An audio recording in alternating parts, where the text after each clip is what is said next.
कराची के हालात में बेहतरी आएगी? जो ये चीफ जस्टिस गुलजार अहमद साहब रिमार्क्स दे रहे हैं और जो समाअत कर रहे हैं, इससे आपको क्या लगता है बेहतरी आएगी? क्योंकि माजी में एक मिसाल है इफ्तिखार मोहम्मद चौधरी साहब की, अमन अमान के हवाले से उन्होंने नोटिस लिया था तो बेहतरी आई थी, कराची वालों ने सुख का सांस लिया था। सलमान, अगर हम ये बात करते हैं कि पीपल्स पार्टी ने एक ही मंसूबा बना रखा है और वो मंसूबा है सिंध के अवाम को बेवकूफ बनाना, तो ये नाराज हो जाएंगे। अगर हम ये बात करें कि पीपल्स पार्टी के पास एक ही मंसूबा है और वो मंसूबा ये है कि मोहतरमा बेनजीर भुट्टो और जुल्फिकार अली भुट्टो शहीद की कुर्बानियों को या उनके पॉलिटिकल सेक्रीफाइसेस को इस्तेमाल करके वोट लेना, लोगों को बेवकूफ बनाना, तो ये नाराज हो जाएंगे। अब चीफ जस्टिस ऑफ पाकिस्तान कहना को वो मजबूर हो गई है कहने पे कि इनके पास एक ही मंसूबा है और वो ये है कि बद से चीजों को बदतर करना, और सिर्फ में हुकूमत नाम की कोई चीज नहीं है और ये एक नाला साफ नहीं कर सकते, ये हुकूमत खाक चलाएंगे। ये कौन कह रहा है? ये सुप्रीम कोर्ट का चीफ जस्टिस ये बात कर रहा है और उनका अपना ताल्लुक भी कराची से, और उन्होंने कराची के कई मामलात को टेकअप किया, लेकिन मजाल है कि ये हुकूमत अब ये इंतजार कर रहे हैं कि ये जस्टिस गुलजार अहमद ने रिजाइन, यानी इन्होंने इनकी रिटायरमेंट कब हो रही है? ये पीपल्स पार्टी वो सबक नहीं सीख रही है। ये आप जहन से निकाल दें अगर आप सोच रहे हैं कि शायद वो चीफ जस्टिस ने ये सारा कुछ कहा तो वो सुधर जाएंगे, ये सिंध हुकूमत सुधर जाएगी। नहीं, वो सुधरेगी नहीं, वो इंतजार करेगी कि हमारी जान कब छूटेगी जस्टिस गुलजार से, कि ये आदमी जो है ये उठ के आता है कराची में और कराची रजिस्ट्री में बैठ के हमारी को खिंचाई और हमारा मासबा और हमारी जिंदगी जो है उसके ऊपर सवाल, और हमारी बर्बादी पे सवाल, और हमने जो तैस कर दिया उसमें सवाल। वो इंतजार कर रहे हैं कि ये इनकी रिटायरमेंट कब होगी, जान छूटे इससे हमारी। आप इनको एक तरफ रखते हैं, पीछे जितने सक्सेसिव आपके चीफ जस्टिस आए, किसी एक के मुंह से आपने कभी तारीफ सुनी सिंध की? खुद जो सिंध हाई कोर्ट के मुख्तलिफ जजेस ने इनके बारे में रिमार्क्स दिए, वो याद नहीं आपको जब वो लाड़काना के बारे में कहा था कि डाइन भी साथ घर छोड़ देती है? वो सजाद अली शाह साहब ने कहा था। बिल्कुल बिल्कुल। आप अपना अफसोस के साथ कहना पड़ता है, ये उस शहर के बारे में या उस सूबे के बारे में रिमार्क्स हैं जिसमें कराची शहर पाकिस्तान का सबसे बड़ा शहर है और सिर्फ इसमें सिंध और कराची में रहने वाले लोग नहीं, पूरे मुल्क से रहने वाले लोग यहाँ पर आते हैं, यहाँ पर रोजगार कमाते हैं। उस शहर के बारे में किसी भी चीफ जस्टिस के अच्छे रिमार्क सामने नहीं आते क्योंकि सूरत हाल बद से बदतर होती जा रही है। लेकिन एक खबर आई है और उसी वाले से अनवर अब्बास हमारे जो नुमाइंदे हैं उनको मैंने जहमत दी है को यहाँ पर आया और उसकी डिटेल्स बताएं। अनवर अब्बास, बताइएगा, दुनिया के 9 ममालिक बताया जा रहा है चीन के खिलाफ इकट्ठा दोबारा से कमरबस्ता हो गए। 120 साल पहले भी ऐसा हुआ था, ये क्या मामला है, जरा बताइएगा डिटेल में।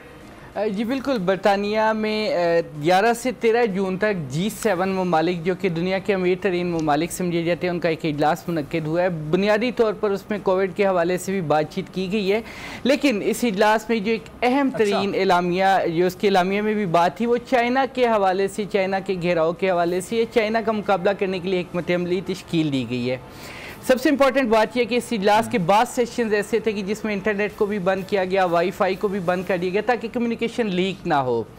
बुनियादी तौर पर ये 9 ममालिक हैं, G7 बेसिकली 7 ममालिक है। इसके अलावा तकरीबन 4 ममालिक को खुसूसी तौर पर मदऊ किया गया जिसमें कि पाकिस्तान का रवायती दुश्मन भारत शामिल है।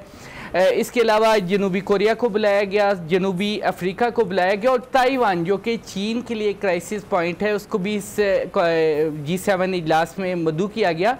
और अगर हम हिस्ट्री को देखें तो 1899 में चीन में एक बॉक्सर तहरीक उठी थी। बॉक्सर तहरीक बुनियादी तौर पर जो चीन में मगरबी मफादात थे, मगरबी अफराद जो मौजूद थे उनके ख़िलाफ़ एक मकामी तहरीक थी और इसका मकसद ये कि चीन से जो मगरबियत वेस्ट जो है उसके एजेंडे को नाकाम बनाया जाए और उसको काउंटर करने के लिए 1901 में इनमें जो G7 ममालिक में ज़्यादातर ममालिक शामिल हैं, इन्हीं ममालिक और इसके अलावा ऑस्ट्रो हंगेरियन रिपब्लिक उस वक्त मौजूद थी। अब वो 2 अलग मुल्क बन गया, ऑस्ट्रिया और हंगरी, और एक और मुल्क जो है इन्होंने अपना एक अलाइंस तश्कील दिया था, मिलिट्री अलाइंस, और उस अलाइंस ने चीन के अंदर बाकायदा कार्रवाई की थी। वहाँ की लोकल बॉक्सर तहरीक के ख़िलाफ़। और क्वीन हुकूमत, उस दौर की जो क्वीन हुकूमत थी चीन में, उन्होंने भी बॉक्सर तहरीक की, लेटर ऑन सपोर्ट की थी। तहम जो चीन है उसको शिकस्त हुई थी इस जंग में। और अब एक मरतबा फिर 120 साल के बाद ये अलायंस दोबारा मुतहरिक हुआ G7 की शक्ल में।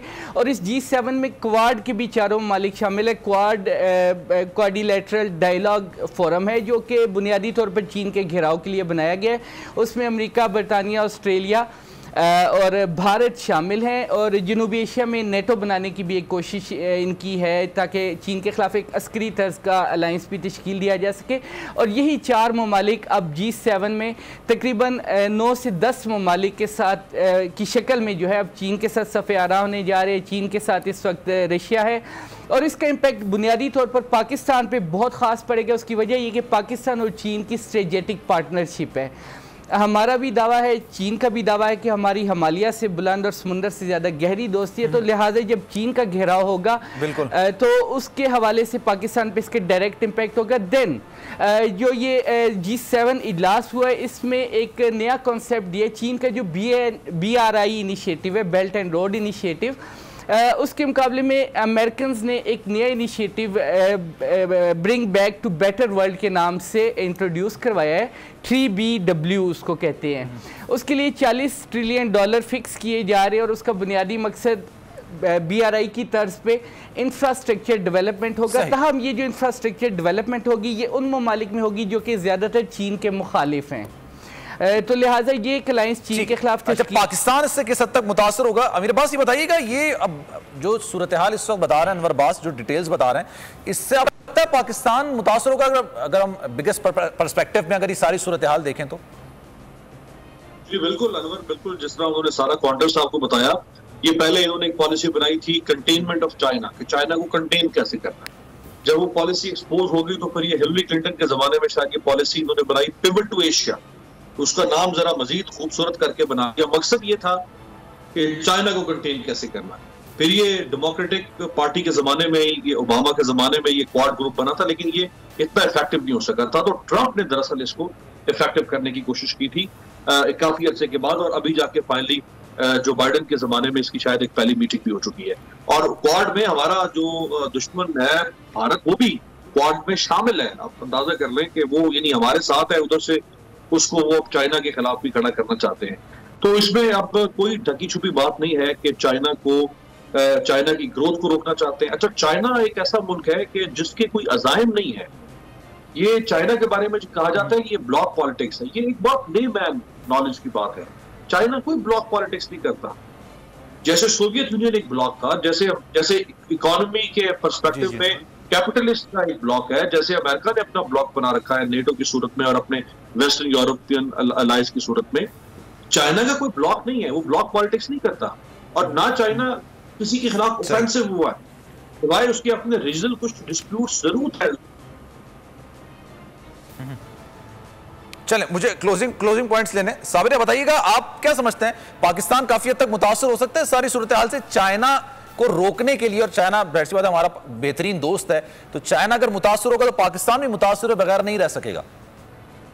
देखिए सलमान, चाइना को ग्वादर पोर्ट की बहुत जरूरत है। सी पे प्रोजेक्ट जो 70 अरब डॉलर का है, ये 100 अरब डॉलर क्रॉस करेगा। इसका मतलब है यहाँ सुपरा सेंसिटिव एजेंसीज, जो स्पाई एजेंसीज हैं यूरोप की, अमेरिका की और इंडिया की, उनका मुकाबला हमारी और चाइनीज इंटेलिजेंस के साथ होगा। प्रॉक्सी वॉर्स में बहुत ज्यादा खतरात भी होते हैं। और दूसरी बात, मैं इजाजत दीजिए, चीफ जस्टिस साहब का बोलना सिर्फ काफी नहीं है। सुबह निकले अपने ओहदे के बरखिलाफ, शान के बरखिलाफ, पुलिस रेंजर आर्मी लेके निकले, गार्डन्स और नालों पर जो प्लाजे हैं, होटल्स हैं, इनको बुलडोज करवाएं।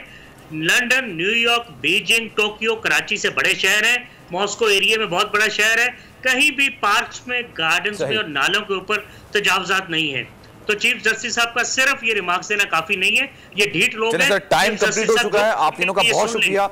सूरत-ए-हाल पर हम बात करते हैं। अमीर अब्बास आपका शुक्रिया, साबिर आपका भी शुक्रिया, और हमारे साथ अनवर अब्बास हमारे नुमाइंदे हमारे साथ मौजूद है, आपके बहुत शुक्रिया। कराची की सूरत-ए-हाल आज की खराब नहीं है, एक अरसे से खराब है और इसको बेहतर करने की कोशिश भी की गई, लेकिन गालिबन सिंध हुकूमत सीरियस नहीं है, कारकर्दगी बेहतर नहीं है। कोई भी चीफ जस्टिस साहब आते हैं, वो जो रिमार्क्स देते हैं वो कराची, बिलखुसूस सिंध, कराची के हवाले से अच्छे रिमार्क्स नहीं होते।